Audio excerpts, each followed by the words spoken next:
The scent of old paper and dust was my truest north. For years, I had charted the forgotten lines of the earth, meticulously tracing the ghost contours of landscapes that had long since surrendered to time's relentless erasure. My work as a cartographer was a sacred ritual of precision, the delicate whisper of a graphite lead against vellum, the steady hand that transformed faded ink into vibrant, living geographies. I craved order, the elegant logic of a world rendered comprehensible by a grid and a compass rose. Then came the summons, a crisp, official envelope that carried the weight of generations. An ancestral estate, long dormant, had found its way to me, the last living descendant. My great-aunt's passing, a name I barely remembered, had unmoored me from my familiar urban grid and cast me adrift towards the remote, decaying expanse of what was now mine. The journey itself felt like a descent into a forgotten age. The paved roads thinned to gravel, then to a rutted track swallowed by overgrown briars. When the house finally emerged from the shroud of ancient oaks, it was less a home and more a monument to slow surrender. Gables sagged like weary shoulders, windows stared out with the milky cataracts of age, and the very air around it tasted of damp earth and something else, something cloying and still. Inside, the silence was a physical presence, pressing against my ears. Dust motes danced in the sparse shafts of light that pierced the grimy panes, illuminating a tableau of forgotten lives. I spent days sifting through the detritus of my lineage, a strange archaeologist of my own past. There were brittle photographs of stern faces, moth-eaten tapestries depicting scenes I couldn't quite decipher, and shelves upon shelves of books with spines cracked like ancient bones. It was in the library, a cavernous room choked with the smell of mildewed paper, that I found it. Tucked away in a false-bottomed drawer of a heavy mahogany desk, beneath a stack of innocuous land deeds, lay a roll of aged parchment. My fingers, accustomed to the crispness of modern paper, registered the unusual texture immediately, thick, almost like cured hide, with a faint, earthy scent that clung to my skin. I unrolled it carefully on the vast, dust-laden desk. What revealed itself stole the air from my lungs. It was a map, unmistakably of the estate and its surrounding lands, yet unlike any I had ever encountered. The scale was exquisite, the detail astonishing. Every gnarled tree, every subtle undulation of the terrain, every winding stream was rendered with a master's touch. The ink, a deep, rich sepia, varied in hue, suggesting different hands or different eras of completion. But it was the anomalies that truly seized me. Large sections of the parchment were blank, stark white voids amidst the intricate topography, as if the cartographer had simply ceased to exist at those points. And then there were the symbols. Etched into the margins, bordering the blank spaces, were strange, glyph-like markings I did not recognize. They were not surveyor's marks, nor heraldic crests, nor any form of ancient script I could identify. They pulsed with an unsettling, almost organic asymmetry, like something grown rather than drawn. One symbol, repeated near a particularly large, undefined blank patch, resembled a twisted, grasping root, or perhaps a hand reaching from below. My professional curiosity, usually a calm, intellectual fire, now flared with a disquieting intensity. This wasn't merely an incomplete map, it was an enigma, a challenge that resonated with something ancient and disquieting within me. I leaned closer, my breath misting the fragile parchment. The blank areas seemed to throb, drawing my gaze, hinting at something vast and hidden. My mind, usually a fortress of logic, began to fray at the edges. For a fleeting, disorienting moment, the dusty library walls seemed to dissolve, replaced by a long, fluorescent-lit corridor.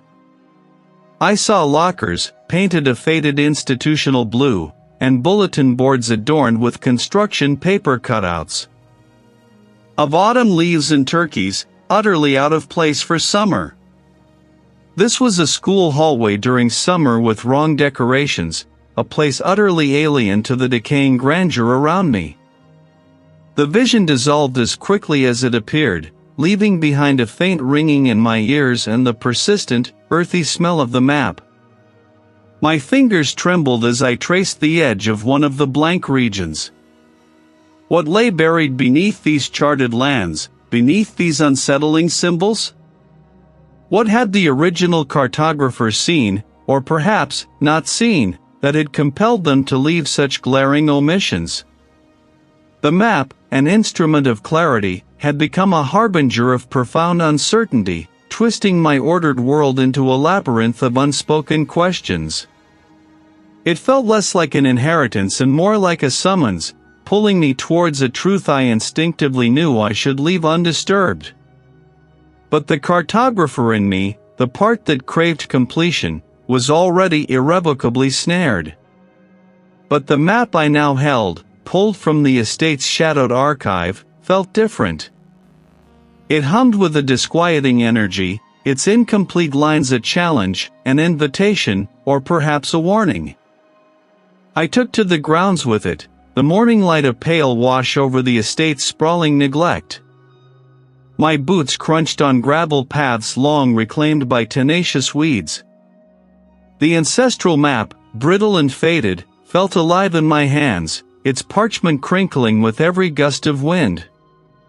I began my survey, comparing the charted lines to the physical landscape before me. My cartographer's eye, honed over decades, immediately snagged on discrepancies. The modern deeds, neatly filed and stamped, spoke of clear boundaries and familiar structures, the main house, a carriage house, a derelict barn. But the ancestral map, with its elegant, looping script and intricate symbols, hinted at more. And as I pushed deeper, past the familiar, the physical world began to confirm its unsettling truths. A stand of dense, thorny brambles, a thicket I dismissed as mere overgrowth, concealed crumbling stone. Peering through the tangled mass, I discerned the faint outline of a forgotten wall, a segment of an edifice not marked on any contemporary record. It was too substantial to be a garden folly, too purposefully built to be a simple ruin. My breath plumed faintly, a ghost in the humid air. Further on, where the map indicated a minor stream, I found only a dry, stony bed, but the earth on either side was oddly disturbed, as if something vast had once been dragged through, leaving a flattened, compacted trail that resisted the growth of new saplings. And then, a sound. A low, persistent hum, like a distant swarm of insects, but deeper, resonating in the very bones of the earth. It was fleeting, vanishing the moment I tried to pinpoint its source, leaving only the rustle of leaves and the distant call of a crow. I told myself it was the wind, perhaps, playing tricks with the decaying eaves of the main house. The ancestral map led me to a section of the estate I hadn't yet explored, a path overgrown and nearly swallowed by the encroaching forest. Pushing aside thick curtains of ivy, I stumbled into an unexpected clearing. And there it was, a structure that defied all logic, all reason. Faded chalkboards clung precariously to the walls, their surfaces scrubbed clean of any lessons, leaving only the ghosts of equations and letters, but the decorations. They were a riot of garish, faded paper streamers in primary colors, strung haphazardly from the ceiling. Balloons, deflated and shriveled, lay like discarded husks in corners, their once vibrant hues now sickly and muted. And pinned to the walls, amidst the peeling paint, were childish drawings. Stick figures with two wide smiles and vacant eyes, their hands reaching, their bodies oddly elongated. They depicted scenes of what looked like a summer picnic, but the sun in these drawings was a malevolent red orb, and the figures, despite their smiles, seemed to be screaming silently. It was summer, yes, but these decorations felt wrong, horribly wrong, as if a celebration had been interrupted not by time, but by something far more sinister, leaving behind only the mocking remnants of joy. No hum here, no wind. This building was nowhere on the modern deeds, and though the ancestral map had guided me here, it offered no explanation, merely a blank space where this structure now stood. My fingers traced the cryptic symbols on the map, feeling their raised texture, a faint tremor running through my hand. I moved on, needing to escape the suffocating atmosphere of the forgotten schoolhouse. The map, now a source of growing unease rather than confident guidance, led me deeper into the overgrown woods. Here, the ground began to undulate strangely, forming low, indistinct mounds. And scattered amongst them, at seemingly random intervals, were the stone markers. Not gravestones, nor boundary markers. They stood like silent sentinels, arranged in no discernible pattern, yet their presence felt deliberate, ominous. As I passed the last one, I heard it again, clearer this time, a low, guttural murmur, too deep for any animal, too rhythmic for the wind. My cartographer's precision was failing me. The late afternoon light, already weary, bled through the tall, grimy windows of the study, painting the air with motes of ancient dust. I hunched over the inherited map, my fingers tracing the familiar, yet stubbornly incomplete, lines of the estate. The parchment, brittle and smelling faintly of something metallic, resisted my efforts, its blank spaces mocking my meticulous nature. I had spent hours, days even, scrutinizing it, comparing it to the property's deed, walking the grounds, measuring, triangulating. Yet, certain sections remained stubbornly unyielding, as if the very paper held a secret it refused to relinquish. A shift in the air, imperceptible at first, drew my gaze from the desk. It was nothing more than a flicker at the periphery of my vision, a brief, inky smear against the oak paneling. I blinked, my eyes darting to the spot, but found only the intricate grain of the wood. A trick of the light, I told myself, a symptom of tired eyes and the oppressive quiet of the house. I returned to my work, the faint scratching of my pencil the only sound. Then it came again, this time more distinct. Not a visual anomaly, but an auditory one.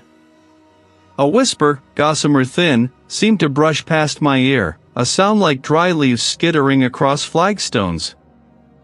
It carried no discernible words, merely a breathy exhalation, a sibilant hiss that seemed to emanate from the very walls themselves. I froze, every nerve alert. My heart, usually a steady metronome, began to beat with a hesitant, irregular rhythm. "Hello?" I called out, my voice sounding thin and reedy in the cavernous room. Nothing. The stillness was absolute, save for the faint creaks and groans of an old house settling into its bones. Just the house, I rationalized, old timbers, changing temperatures. My imagination, strained by isolation. I tried to resume my charting, but my focus had fractured. Later, as dusk bled into night, I found my compass, the heavy brass one I kept specifically for this map, moved. It had been centered on the western edge of the parchment, marking the last point I'd verified.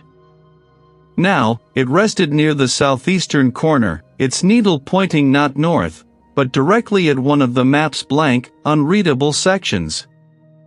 A simple oversight, I told myself, a momentary lapse in memory. Perhaps I'd moved it myself, subconsciously, lost in thought. My meticulous habits precluded such carelessness. That night, sleep offered no refuge. I plunged into a dreamscape that was both alien and disturbingly familiar. I was in a school hallway during summer with wrong decorations. The linoleum floor gleamed under sickly yellow fluorescent lights, but instead of lockers, there were ornate, gilded mirrors reflecting distorted versions of myself. The walls, painted a cheerful, faded blue, were adorned not with student artwork, but with dried wreaths of thorny, black branches and faded, tattered ribbons in funereal purples and grays. The air hung heavy with the cloying scent of lilies and something else, something metallic and ancient, like old blood. Empty classrooms yawned open on either side, their blackboards scrawled with symbols I couldn't quite decipher, but which felt profoundly menacing. Footsteps echoed ahead of me, a soft, rhythmic padding, but the hallway stretched endlessly, always just beyond the reach of my sight. A low, guttural humming began, vibrating through the floor, rising in pitch until it became a deafening drone that shook my very bones. I wanted to scream, to run, but my feet were rooted to the spot, my voice a strangled gasp in my throat. I awoke with a sharp gasp, tangled in my sheets, the phantom hum still vibrating in my ears. The school hallway, with its cheerful colors and morbid decorations, felt so real, so wrong. I pushed myself out of bed, my mind racing. I needed coffee, a return to the tangible, the logical. Back in the study, the first rays of dawn were breaking, painting the room in hues of pale gray and rose. I approached the desk, my gaze immediately drawn to the map. My breath caught. It was subtle, almost imperceptible, but it was there. Along the previously blank southeastern section, where the compass had inexplicably pointed, faint lines had appeared. Not the crisp, confident strokes of my own hand, but delicate, almost spectral threads, like veins beneath aged skin. They formed a labyrinthine pattern, a series of converging paths leading to a central, irregular shape, an outline that looked disturbingly like an inverted, jagged scar. My fingers trembled as I reached for my magnifying glass. Under its lens, the lines gained a horrifying clarity. They weren't drawn on the parchment, they seemed to be within it, as if the paper itself had spontaneously revealed an underlying truth. And nestled within the central scar, so tiny I could have missed it, was a symbol. It was abstract, a series of interlocking angles and curves, but it evoked a primal sense of wrongness, a feeling of something ancient and hungry stirring beneath the earth. My rational mind, my cartographer's logic, screamed for an explanation, a trick of light, a flaw in the paper. This was no trick of the light. This was no overactive imagination. Something within this estate, something tied to this land, to my lineage, was waking. And it was showing me the way.